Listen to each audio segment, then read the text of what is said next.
l'Église chrétienne Maranatha est présente dans des nations de tous les continents de la planète. Des églises des pays dans les 3 Amériques, Europe, Afrique, Asie et Océanie, connectés par la même doctrine, par la direction du Saint-Esprit de Dieu et unis par la parole vivante.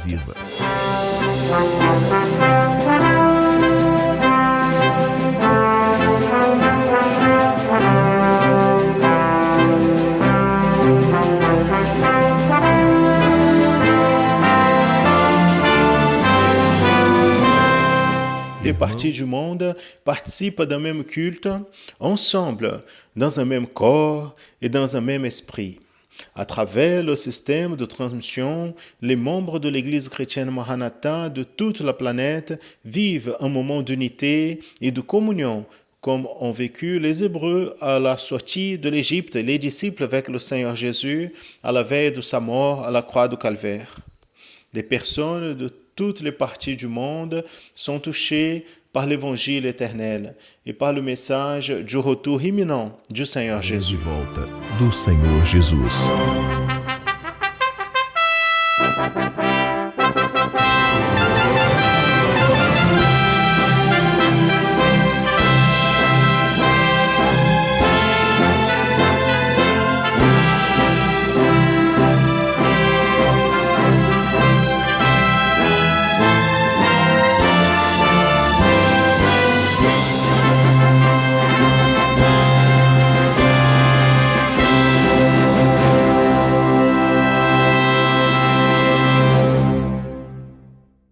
Je salue à tous dans la paix du Seigneur Jésus.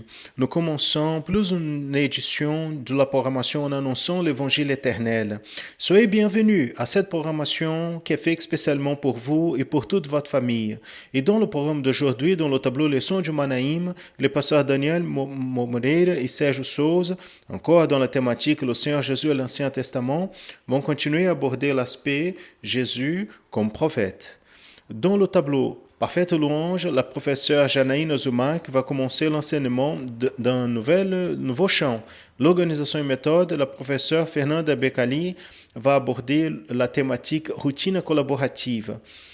Et dans l'étude pour les enfants, intermédiaires et adolescents, la professeure Flavia va parler sur le fil écarlate.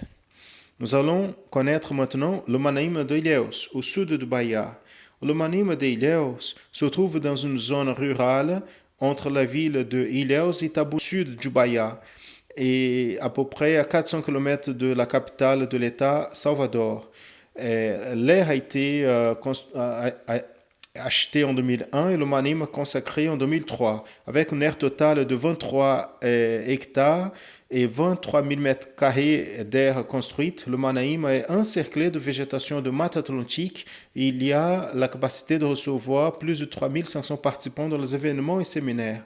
Après, les images du Manaïm de Ilhéus, au sud de Bahia, qui ont été enregistrées avant la pandémie, assistez au tableau Leçons du Manaïm. Lições do Manaim.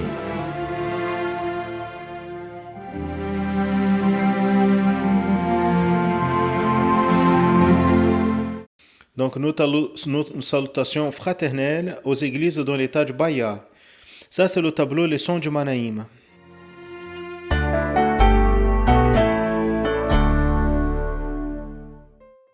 Que Dieu bénisse à tous dans la paix du Seigneur. Pasteur Sergio, la paix du Seigneur. C'est une satisfaction de compter avec votre audience. Le Seigneur Dieu a une bénédiction réservée pour votre cœur et votre famille. Nous avons reçu divers messages ces jours de toutes les parties du monde avec des témoignages et commentaires sur la programmation en annonçant l'évangile éternel. Si vous souhaitez nous envoyer une suggestion, un commentaire, une expérience, un témoignage, le code apparaît ici au tableau. Il suffit de pointer l'objectif de son smartphone. Vous allez être dirigé vers un numéro de WhatsApp où vous pouvez nous envoyer des suggestions, des commentaires, des expériences ou témoignages comme ceux que nous allons citer ici, Daniel Lírio, de Pinheiros, dans l'état do Espírito Santo, où il a écrit: nous pouvons observer clairement une séquence historique et prophétique des sujets apportés et la compréhension prophétique de la sortie de l'Église fidèle représentée par Israël quand ils ont quitté la terre d'Égypte. Alexandra Bianca de Cariacica, dans l'état do Espírito Santo, au Brésil, ainsi dit: je veux manifester ma joie d'appartenir à cette œuvre qui, dans ces moments si laborieux que nous vivons, qui précèdent la venue du Seigneur Jésus, elle a rajouté: cette œuvre ne nous laisse pas dépourvus. Wanda Gomes, de Matipó, État de Minas Gerais, a écrit: la programmation de l'Évangile éternel est venue dans un moment crucial vécu par tous les serviteurs. Quand il montre le Manaïm, il n'a pas, comment ne pas pleurer, et tellement cet endroit nous manque, un endroit d'apprentissage de doctrine et beauté sans égal, avec des études de richesse inégalées. Amen. Le pasteur Rodrigue Martins, de Serra Espírito Santo, ainsi, il nous a commenté: j'aimerais souligner qu'en ce moment si difficile que nous vivons, cette programmation est un soulagement pour nos âmes. Dieu a ouvert ce canal aussi pour servir de sémence à ceux qui n'ont pas connaissent le Seigneur. Nous avons parlé sur Jésus à l'Ancien Testament et le salut, en montrant le parallèle prophétique notable entre le personnage des hommes de l'Ancien Testament, de ceux qui a plu à Dieu, et le ministère du Seigneur Jésus. Dans la semaine dernière, nous avons commencé à parler sur Jésus comme prophète. Aujourd'hui, nous allons donner la continuité à ce sujet. Mais maintenant, en parlant sur un fait enregistré dans la Bible et qui a concerné le fil écarlate. Nous allons voir les caractéristiques historiques et prophétiques du fil écarlate. Et nous pouvons déjà commencer en lisant un texte qui va diriger la programmation d'aujourd'hui, qui est enregistré en Hébreu 10, 19, qui nous dit: en ayant donc, frères, l'audace pour entrer dans le sanctuaire par le sang de Jésus. Donc, Daniel, ce fil écarlate va parler prophétiquement du sang de Jésus, au pouvoir sauvatrice du Seigneur Jésus. Dans la programmation précédente, quand nous avons commencé à parler sur Jésus comme prophète, nous avons présenté les caractéristiques historiques et prophétiques du culte à l'Ancien Testament, comme c'est enregistré dans le tableau, qui ici apparaît sur le tableau, Daniel. Il nous apporte 4 des principaux aspects du culte à l'Ancien Testament, qui préfigurent le Seigneur Jésus et son ministère. Tout pointe prophétiquement vers le Seigneur Jésus. Le temple, qu'il a dit. Ce verset, Jean 2, 19, le Seigneur Jésus a dit: renversez ce temple et je le rebâtirai en 3 jours. Il a parlé de lui-même, de sa mort et sa résurrection. Le sacrificateur qui pointait aussi pour le Seigneur Jésus, le sacrificateur éternel, la victime. Donc le verset c'était Jean 1, 29, dans l'expression de Jean-Baptiste, le dernier prophète de l'Ancien Testament, qui quand il a vu le Seigneur Jésus, il a dit: voici l'agneau de Dieu qui ôte le péché du monde. Et le jour de repos, qui pointait vers le Seigneur Jésus, selon on lit en Matthieu 11, 29, venez à moi, vous tous qui êtes fatigués et surchargés, et vous trouverez des repos pour votre âme. Jésus est le véritable repos. Donc l'Église fidèle, elle repose en Jésus tous les jours. Gloire à Dieu. Et aujourd'hui, nous allons citer encore une figure. Cette figure, elle est liée exactement avec la dernière étape de la marche du peuple hébreu. Nous avons déjà cité que le peuple hébreu était en Égypte, ils ont quitté l'Égypte vers Canaan, et dans cette étape finale, le peuple, après, après être resté pendant plusieurs années en Égypte dans les mains de Pharaon, les Hébreux ont prié, Dieu a entendu la prière de son peuple et a fait une promesse. Je vais donner une nouvelle terre, une terre où mon peuple habitera en sécurité et en paix. Nous pouvons montrer ici comment s'est donnée cette marche jusqu'à la terre promise. Ici, dans ce voyage, il quitte l'Égypte,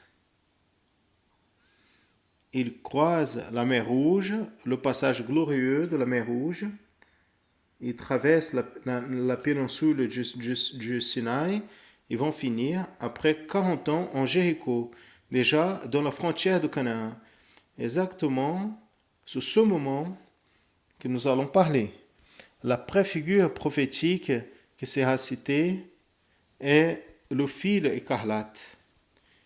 Pendant la marche de 40 ans d'Égypte à Canaan, le peuple hébreu pendant cette traversée a été conduit par Moïse. Après la mort de Moïse, le Seigneur a appelé son serviteur Josué et le Seigneur a dit à Josué en disant Moïse, mon serviteur, est mort.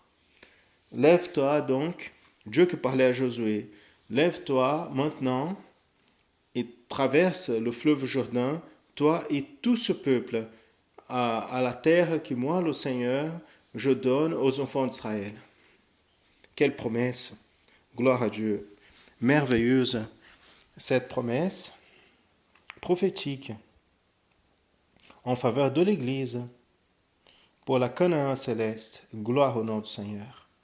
La terre qui était devant le peuple d'Israël, c'était Jéricho. Nous allons voir un plan qui va nous approcher de Jéricho. Nous voyageons jusqu'à Jéricho. Jéricho qui a été exactement cette partie finale dans la frontière de Canaan. Exactement. En rappelant qu'avant la prise de Jéricho, il y a eu la traversée qui était le fleuve Jourdain, que le Seigneur a ouvert aussi. C'est le fleuve Jourdain. Gloire au nom du Seigneur. Il y a beaucoup de détails, prophéties dans cette traversée vers le fleuve Jourdain. Aujourd'hui, nous n'avions pas comment commenter. Josué, donc, qu'est-ce qu'il a fait? Il a envoyé 2 hommes, 2 espions pour regarder Jéricho, afin qu'ils puissent voir les difficultés qu'Israël allait faire face pour prendre cette ville. Les 2 Hébreux, ils ont regardé la ville, et à Jéricho, la Bible dit qu'ils ont reçu de l'abri d'une femme appelée Rahab. Les habitants de Jéricho, y compris le roi, ils ont su que la ville était espionnée par 2 hommes d'Israël. Et cela a généré donc une perturbation. Ils connaissaient la célébrité pas seulement du peuple, mais le Dieu d'Israël. Une fois que les nouvelles sur ce que le Seigneur avait fait en faveur des Hébreux avaient déjà était déjà de connaissance de tout le monde. Et Rahab, qui a abrité et a donné la protection aux 2 hommes, elle a dit, comme c'est enregistré en Josué, chapitre 2, verset 9. Voyez son expression, l'expression de Rahab. Et elle a dit aux hommes, aux 2, je sais bien que le Seigneur vous a donné cette terre, et que la crainte de vous est tombée sur nous, et que tous les habitants de la terre sont effrayés devant vous. Et encore, parce que nous avons entendu que le Seigneur a desséché les eaux du Mer Rouge devant vous, quand vous avez quitté l'Égypte. Et ceux que vous avez fait aux deux rois des Amoréens, à Séon et à Og, qui étaient au-delà du Jourdain, lequel vous avez détruit. Il est intéressant d'observer, Sergio, que la génération qui est arrivée à Jéricho, dans la frontière avec Canaan, ce n'était pas la génération qui a quitté l'Égypte, excepté Josué et Caleb. Celle-là était une nouvelle génération. Mais ce qui a précédé l'arrivée d'Israël à Jéricho a été l'expérience de la mer Rouge. 40 ans en arrière, et ce qui attire notre attention, parce que malgré que ils ont eu des générations différentes, les fondements, tout ce que le Seigneur a fait, la manière comme ils ont quitté l'Égypte, le signe du sang dans les maisons, les expériences, donc Sergio, elles étaient transmises des pères aux enfants.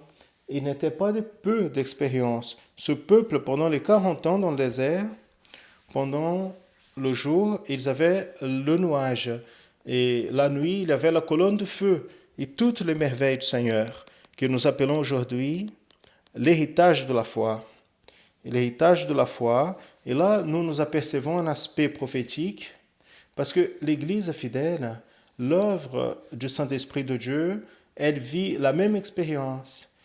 Et les années se passent, mais le fondement de l'Évangile, de la parole et de l'œuvre de l'Esprit ne change pas. Parce que Dieu n'a pas changé, c'est le même. Dieu, il continue le même. Gloire à Dieu. Maintenant, l'effet du Seigneur dans la marche, dans la traversée du désert, tous ces faits ont un caractère prophétique. Même pourquoi ce parcours d'Égypte jusqu'à Canaan, y compris la traversée de la mer Rouge, montre prophétiquement l'expérience du serviteur de Dieu, de celui qui accepte Jésus comme son seul sauveur, et aussi l'expérience de l'Église fidèle. Exactement, Sergio. Y compris par rapport à la nourriture que Dieu a pourvu, c'est un miracle tous les jours. Tous les jours, il y avait un miracle. Gloire à Dieu. Les cailles venaient du ciel. Cela pointe prophétiquement vers quoi, Sergio? Le pain vivant, Jésus qui est descendu du ciel. La manne, Jésus, le pain de la vie. Toute la matinée, tous les jours, là, au matin, il y avait la manne. Quelque chose de glorieuse, c'est le prophétique. Nous allons maintenant entendre une louange, un chant. J'aimerais vous inviter à vous de participer avec nous, à chanter ce que la parole enregistre, que la louange délivre et que Dieu habite au milieu des louanges de son peuple.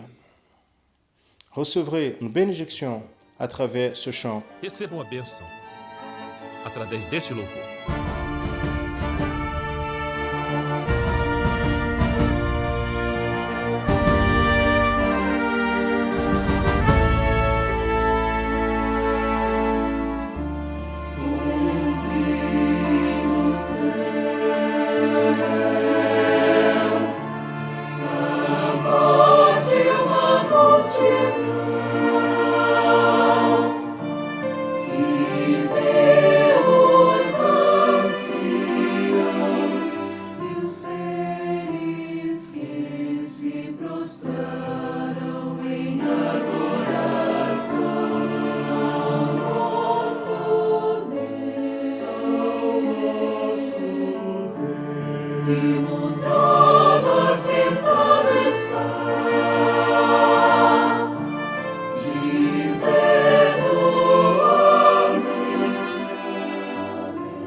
O teu lindo são as justiças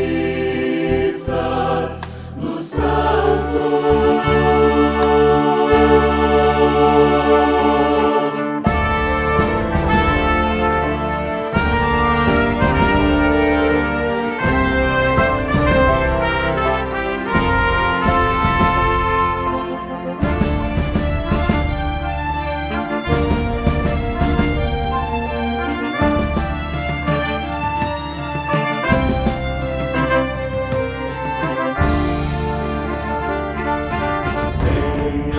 Bem-aventurados são aqueles convidados a Jesus, o Cordeiro, Filho de Deus, que vigiarão e orarão e bem-aventurados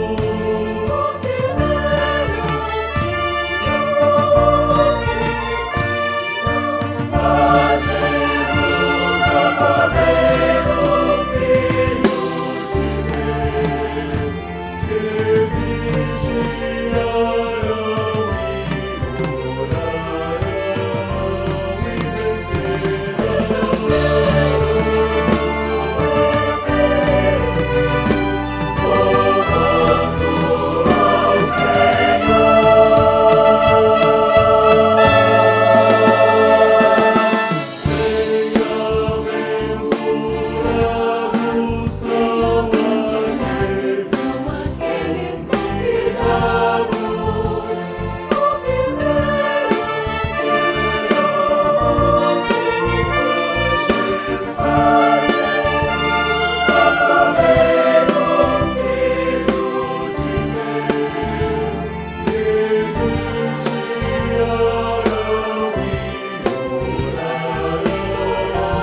aqueles convidados são palavras de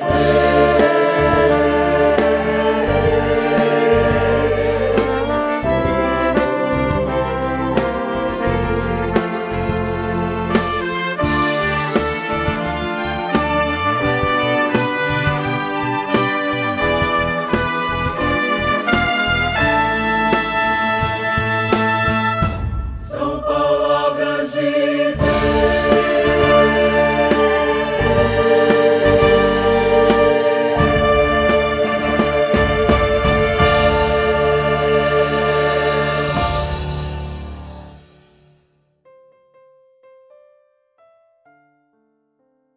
Glória a Deus. Gloire à Dieu. Loué soit le nom du Seigneur. Béni soit le Seigneur qui bientôt se donnera ces noces de l'agneau. Amen. Quand les hommes sont revenus de Jéricho, parce que les deux espions, le rapport qu'ils ont donné à Josué, présentait beaucoup de difficultés afin que la ville soit prise.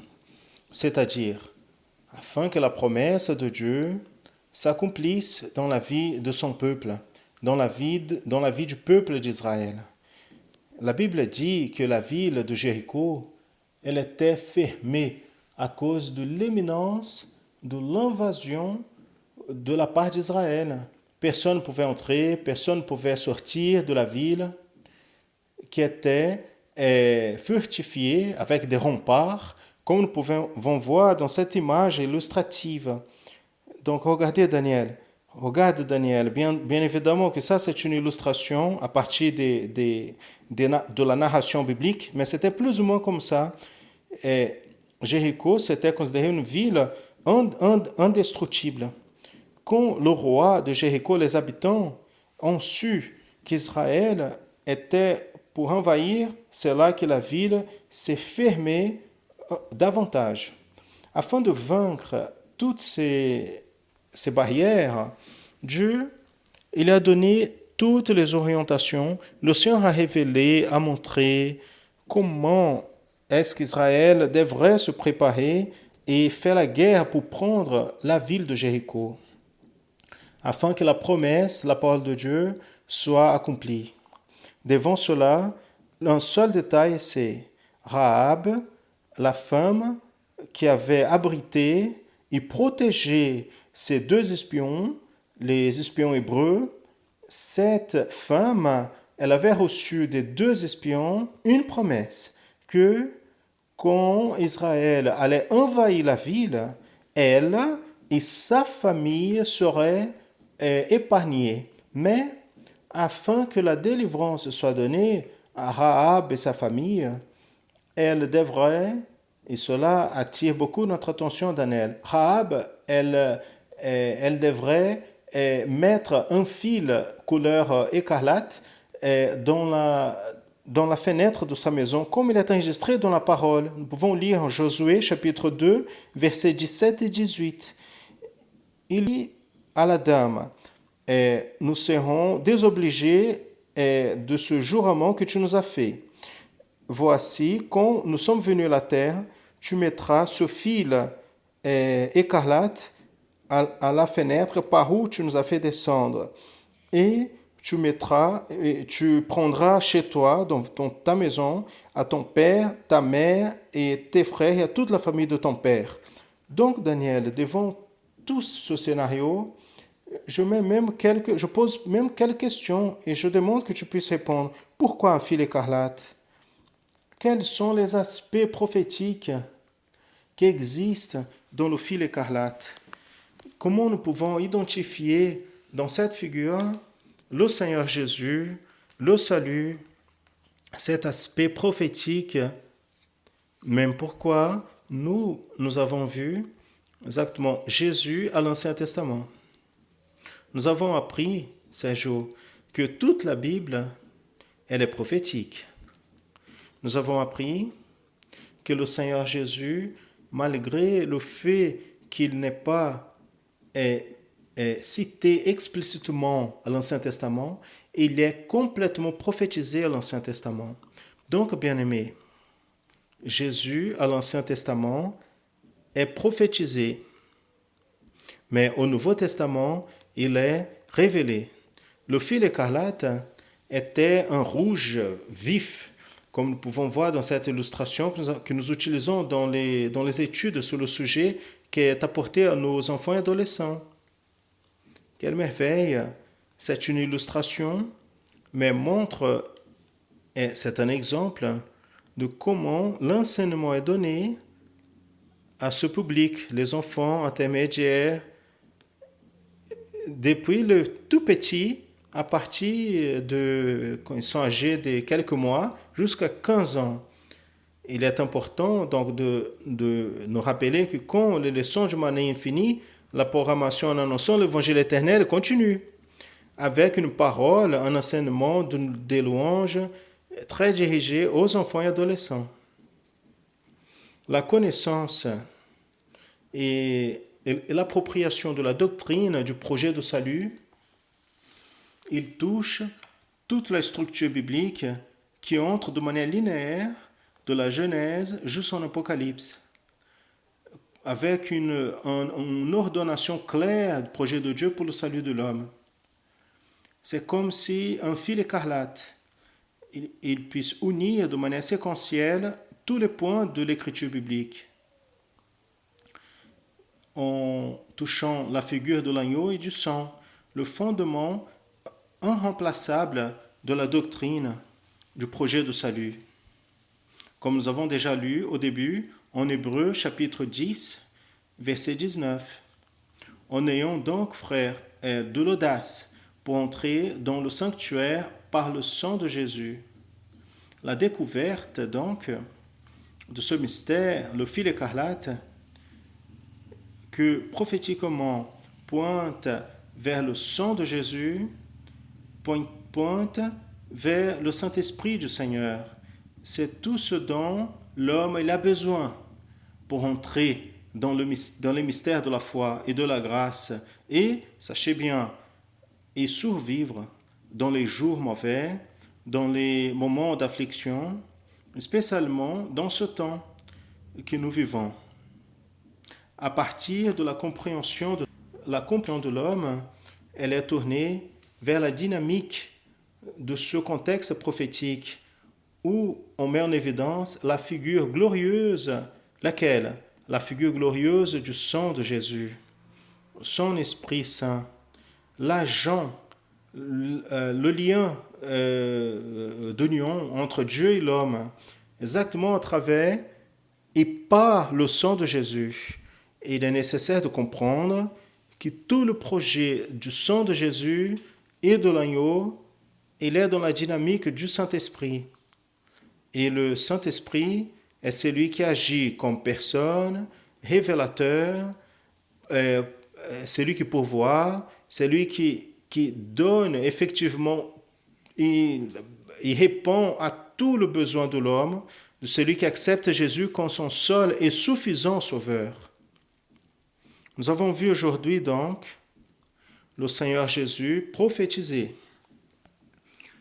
Et encore une figure de l'Ancien Testament, le fil écarlate. Le fil écarlate, comme toutes les autres figures prophétiques à l'Ancien Testament, pointait vers le salut en Jésus pour la vie éternelle. Ainsi comme le sang, il agit dans le corps, en nourrissant et purifiant, le Saint-Esprit, il agit de la même manière dans la vie de l'Église, en bénissant et en sanctifiant, en donnant la vie.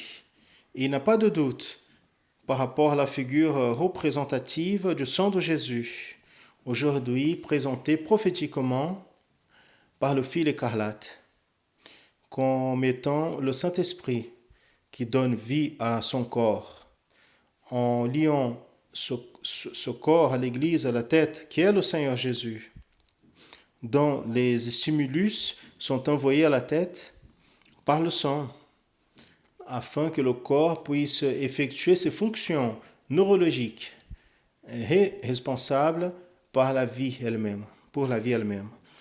L'historique, bien aimé, c'est très important, mais le plus important et notable, c'est le prophétique. Comme le prophétique met en évidence la manière comme le projet de salut se donne dans la vie de l'homme, prophétisé depuis l'instamment, Maranatha, le Seigneur Jésus vient. Gloire à Dieu. Amen. Il y a une interaction entre le tableau Leçons du Manaïm et l'école biblique dominicale de l'Église chrétienne Maranatha, qui se passe tous les dimanches à 10h du matin par notre canal YouTube. Quand on donnera séquence à la thématique doctrinaire qui est enseignée. Continuez avec nous en assistant au programme, en annonçant l'évangile éternel avec les volets qui vont suivre. On vous rappelle que vous pouvez pointer la caméra de votre smartphone vers le QR code qui est projeté ici à l'écran et vous allez être adressé vers un numéro WhatsApp où vous pouvez nous envoyer un message, une suggestion, un témoignage ou une expérience. À tous, la paix du Seigneur Jésus, la paix du Seigneur. Routine collaborative. Comment cette habitude peut aider à organiser le jour d'une famille? Quels sont les bénéfices réels d'organiser les habitudes de la famille à partir de cette base? Avec un langage utilisé pour orienter des enfants de 7 à 11 ans d'âge, la professeure Fernanda Becali va aborder cette thématique dans le tableau Organisation et méthode. La paix du Seigneur Jésus. Dans le 3e épisode de la thématique Routine collaborative, nous allons parler sur la construction des possibilités de routine adressées à nos intermédiaires, qui sont nos enfants de 7 à 11 ans. Si précieuses pour le Seigneur. Mais pourquoi des routines collaboratives? Vous vous rappelez quel a été le premier mouvement nécessaire pour l'élaboration des routines présentées par la professeure Kezia Nunes? Il faut impliquer toute la famille dans le plan, dans le planning. Exactement, la routine doit être élaborée par les intermédiaires en collaboration avec nous, les mères et les pères. Rappelez-vous que nous avons déjà parlé dans le deuxième épisode de la thématique dialogue de la famille sur l'importance de la médiation dans le processus enseignement et apprentissage. Donc nous allons construire ensemble. Les intermédiaires n'apprennent pas seuls, ils ont besoin de nous. Il est important de souligner aussi que pour élaborer une routine collaborative, cela implique la construction de règles qui agissent simultanément et établissent des limites pour les intermédiaires en possibilitant l'autorégulation. Par exemple, quand l'intermédiaire il commence à faire ses devoirs à la maison, parce que les parents ont mis ça comme condition pour après jouer, il va faire vite fait pour aller jouer. Mais après quelques semaines, en développant la même routine, il va prendre conscience que pas seulement il va obtenir l'opportunité d'aller jouer, comme le contenu approprié et appris avec la réalisation de la tâche va permettre aussi d'obtenir des meilleures notes dans l'évaluation à l'école. De cette manière, il va potentialiser le développement des fonctions psychologiques comme la perception et le langage. Et comment se passe la routine des intermédiaires dans cette période d'isolement social? Ils sont en train de dormir et se réveillent aux mêmes horaires. On réserve un temps pour prier pour toi et pour toute ta famille, pour les médecins qui prennent soin des malades, pour le pasteur et les frères de l'Église. Vous vous nourrissez correctement pour avoir une bonne immunité. Vous avez séparé un temps pour faire l'activité de l'école afin qu'au moment de revenir à l'école, vous arrivez à accompagner l'enseignement des professeurs, vous jouez, vous aidez les parents aux tâches ménagères. Alors, il faut le faire. Nous allons construire notre routine. Tout d'abord, vous, intermédiaires, avec la collaboration de vos parents et responsables, vous allez écrire une liste quelles sont les activités essentielles dans la routine. Rappelez-vous des moments de jeu, mais pas seulement. Rappelez-vous aussi des activités de l'école, de l'horaire de répéter un instrument, d'aider la famille dans les tâches à la maison, des études des enfants intermédiaires et adolescents. Quel est l'horaire? Jeudi à 16 heures, des cultes de tous les jours qui sont transmis via YouTube tous les jours à 20 heures. Et des bons moments, des dialogues en famille. Après, vous allez pouvoir choisir une des possibilités que nous allons présenter ensuite ou d'autres formes que vous pouvez créer ensemble. Donc, nous allons penser à 3 possibilités dans ce moment. La première qui est projetée ici, elle est pensée pour les intermédiaires qui apprennent à lire ou qui aiment beaucoup à dessiner. Dans cette routine, vous allez élaborer par le moyen de langage des images. Dans cet exemple, une de notre intermédiaire de 7 ans a divisé les activités dans les 3 périodes, matin, après-midi et nuit. Le deuxième exemple s'adresse aux intermédiaires qui savent déjà lire et aiment beaucoup à écrire. Alors, vous allez faire une liste comme celle-là qui est projetée à travers le langage écrit. Celle-là a été organisée par une de nos intermédiaires de 9 ans et elle a considéré les 3 périodes de la journée et les 7 jours de la semaine.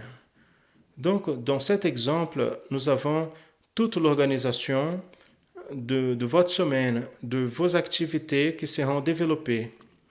Et aussi pour la classe des intermédiaires qui apprennent à regarder l'horaire à la montre, on peut commencer à jouer. Donc on peut élaborer la routine avec un jeu mémoire, comme celui-là qui est projeté. Dans un tableau, on met la montre avec l'horaire. Et l'autre, on met quelle est l'activité qu'on va faire à cette heure-là. Par exemple, à midi, c'est l'horaire de prendre le déjeuner. À nuit, en jouant avec la famille, par intermédiaire de ce jeu de la mémoire, notre intermédiaire fera toute l'organisation de sa journée d'après. Mais nous avons la certitude que vous et votre famille, vous allez penser à d'autres manières plus intéressantes d'élaborer la routine collaborative. L'important, c'est qu'elle soit faite en famille, accompagnée par vous, père et mère, pendant toute la journée, et évaluer ensemble à la fin de chaque journée. Que le Seigneur vous bénisse grandiosement dans cet objectif et fortifie nos liens de la famille, notre amour et soin les uns pour les autres, la paix du Seigneur Jésus. Dans le tableau Parfaite louange d'aujourd'hui, la professeure Janaïne va commencer à enseigner une nouvelle louange. Et cette louange, c'est Viens vers le milieu. Prenez votre instrument et nous allons apprendre. Pegue o seu instrumento e vamos aprender.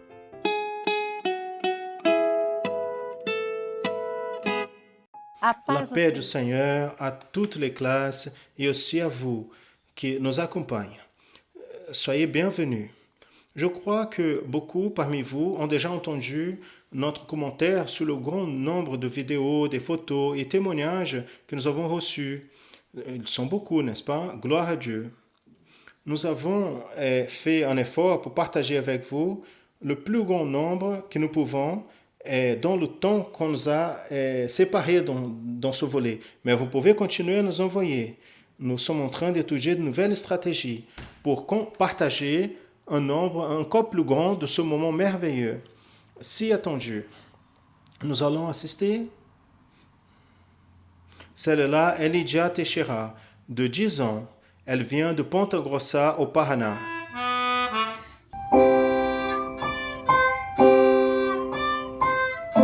Maria Eduarda, Marina et Maria Luiz. Elles viennent de Brasília, au centre du Brésil.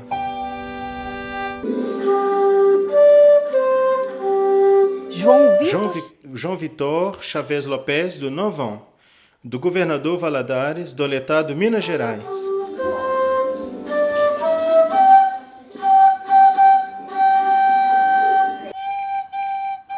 Celui-là est Miguel Apolinaire Rodrigues. Et il a 3 ans. Il est de Maricá, Rio de Janeiro.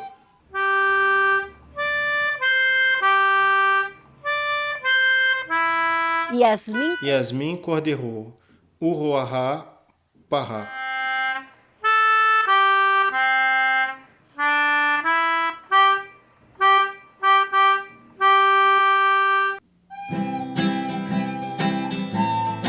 Celle-ci est Ana Julia qui joue avec sa mère Cléa, de Goiânia, Goiás.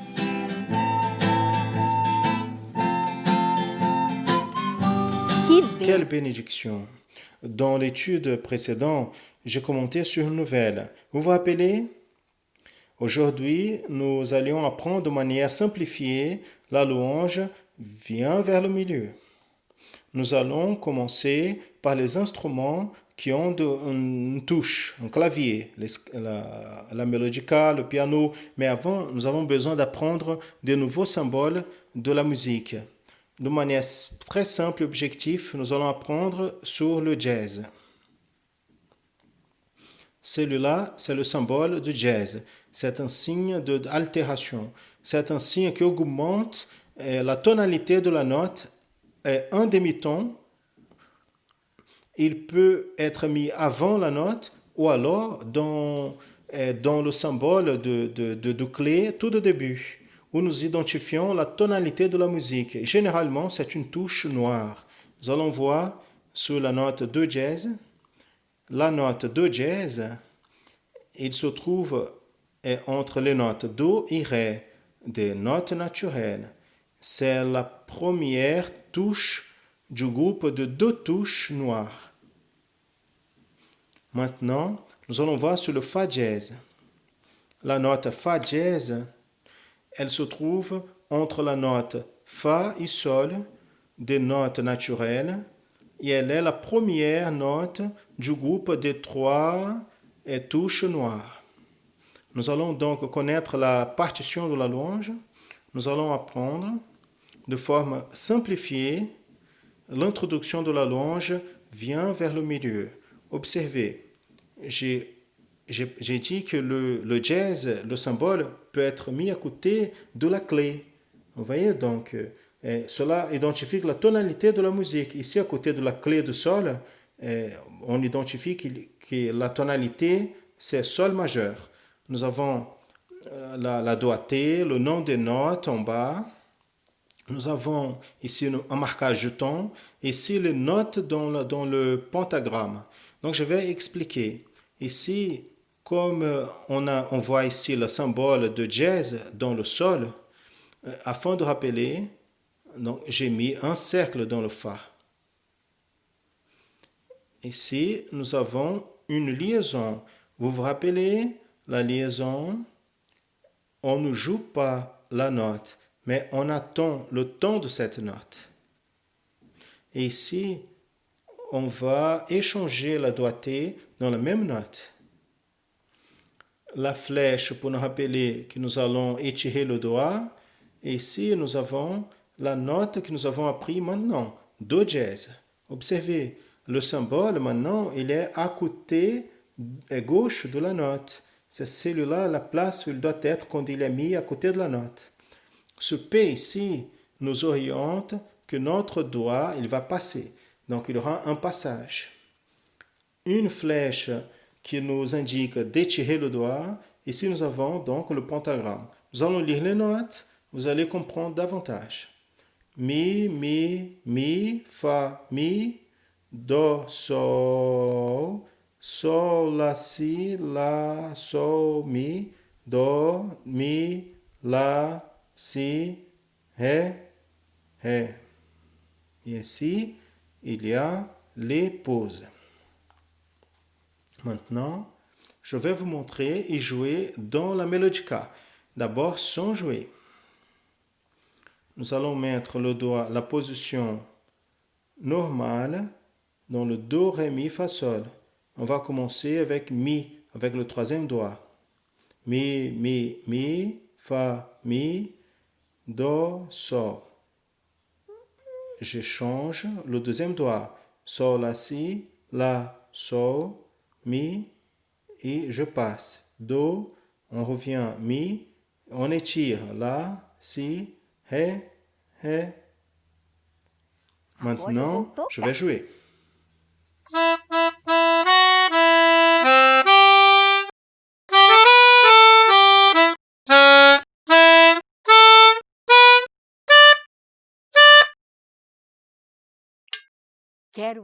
Je veux vous voir, vous entraîner beaucoup cette louange. Hein? On est d'accord?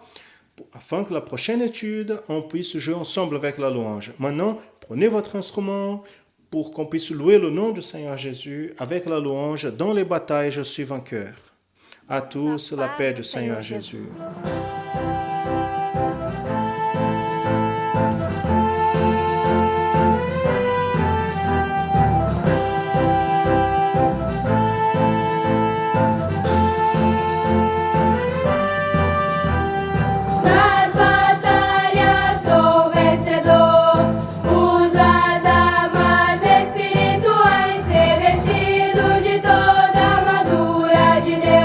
Serei fortalecido no Senhor.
Maintenant, Agora. je veux parler aux enfants intermédiaires et adolescents. Vous savez qu'est-ce que c'est le fil écarlate? Vous savez où il se trouve dans la Bible et qu'est-ce qu'il symbolise? Aujourd'hui, la professeure Fatima Malabazi va nous expliquer cette histoire.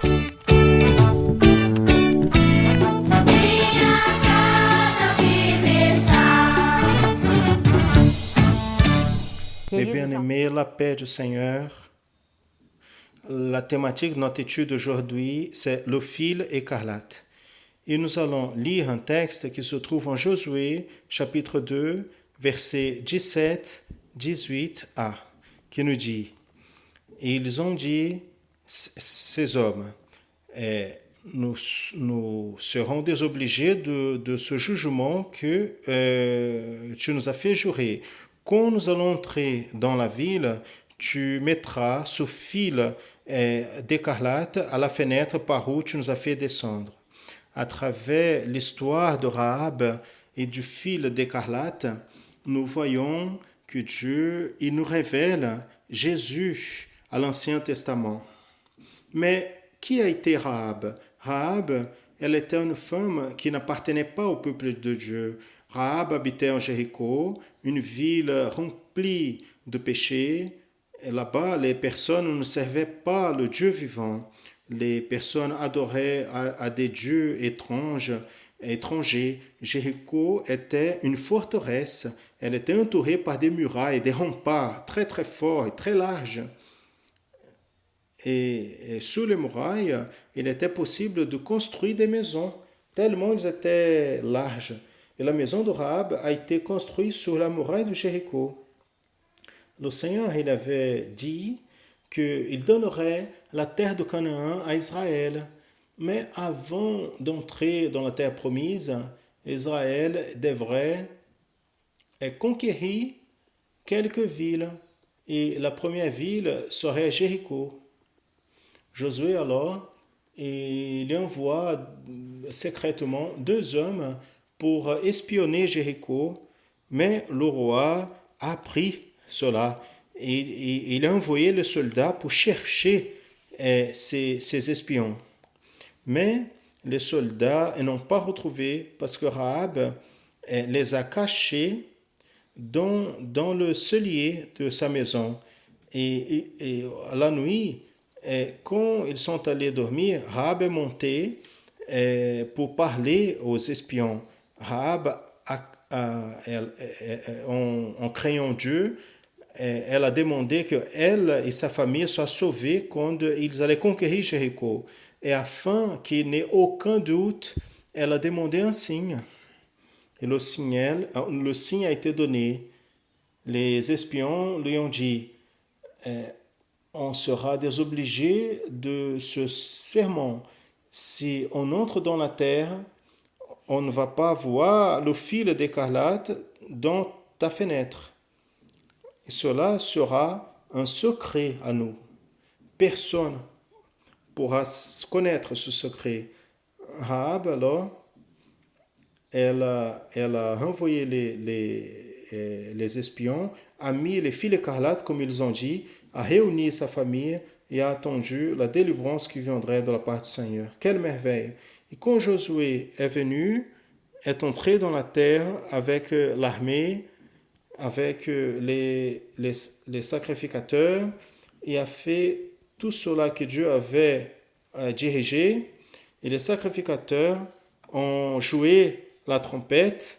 Le miracle s'est passé. Ce que Dieu a dit s'est accompli. Les murailles de Jéricho sont tombées. Et les murailles sont toutes tombées. Tout ce qu'il y avait dans la ville a été détruit. Seulement la maison de Rahab est restée debout.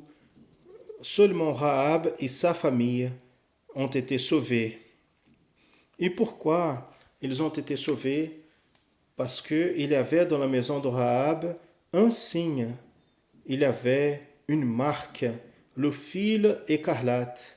Le fil écarlate a été le salut pour Rahab et sa famille. Mais qu'est-ce que représente pour nous aujourd'hui le fil écarlate? Le fil écarlate, pour nous, représente le sacrifice de Jésus à la croix du Calvaire. Jésus est mort pour nous, mais au troisième jour, il a ressuscité. Il est vivant parmi nous. Il règne au milieu de son Église fidèle. Il va revenir. Il va revenir pour chercher à celui qui l'accepte comme le seul et unique sauveur. Donc, enfants, intermédiaires et adolescents, tel comme Rahab, nous allons craindre à Dieu et laisser Jésus habiter dans nos cœurs. Amen. La paix du Seigneur Paz do Jésus. Senhor.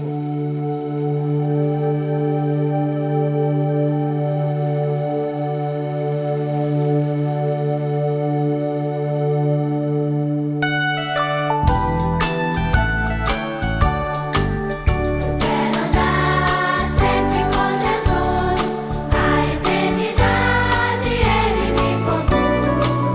E quando a luta tiver que enfrentar, Ele estará a me proteger. Sustenta-me, pega minha mão, levanta-me da minha salvação. Crescer com Ele é o maior tesouro. Trabalhar pra Ele é a minha adoração. Trabalhar pra Ele é a minha adoração. Vous avez été touché par le message transmis à travers cette programmation. Vous aimeriez connaître l'Église chrétienne Maranatha. Vous n'avez pas encore eu une expérience réelle avec le Seigneur Dieu et vous avez besoin d'une prière ou d'une assistance. Vous pouvez nous appeler à n'importe quelle heure de la journée, de la nuit, à ce numéro 0800 707 30 76. Ce numéro est exclusif pour répondre à tous ceux qui ne sont pas encore membres de l'Église chrétienne Maranatha et qui ont besoin d'une parole de la part du Seigneur et même d'une prière. Appelez ce numéro de n'importe quel endroit du Brésil, 24 heures par jour, et il y aura une personne prête pour vous répondre. Mais maintenant, je veux vous faire une invitation spéciale. Ce dimanche, à partir de 13 heures, nous allons transmettre un séminaire spécial pour les jeunes du Brésil et de l'étranger. Il sera 100% online et dans notre canal YouTube. Le séminaire va présenter plusieurs abordages sur les doctrines bibliques et les expériences que nous avons eues. Ça, c'est une excellente opportunité pour connaître plus profondément l'œuvre que nous sommes en train de vivre. Afin de participer, vous pouvez pointer la caméra de votre smartphone vers le QR code qui apparaît ici au tableau ou accéder à notre canal YouTube Participation gratuite.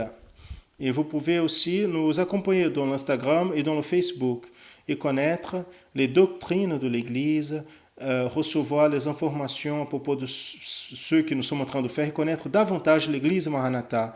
Accéder au site de l'Église chrétienne Maranatha et de la Radio Manaïm. Télécharger les applications gratuitement, profiter pour naviguer et connaître davantage sur nous et nos plateformes digitales numériques. Et dans l'application de la Radio Manaïm, vous écoutez des musiques 24 heures par jour et vous pouvez entendre et partager les podcasts de messages. Et dans la semaine prochaine, si le Seigneur le permet, nous serons ensemble encore une fois à cette horaire-ci avec plus d'une édition de l'Église chrétienne Maranatha en annonçant l'évangile éternel. Maranatha, le Seigneur Jésus vient. Senhor Jesus vem.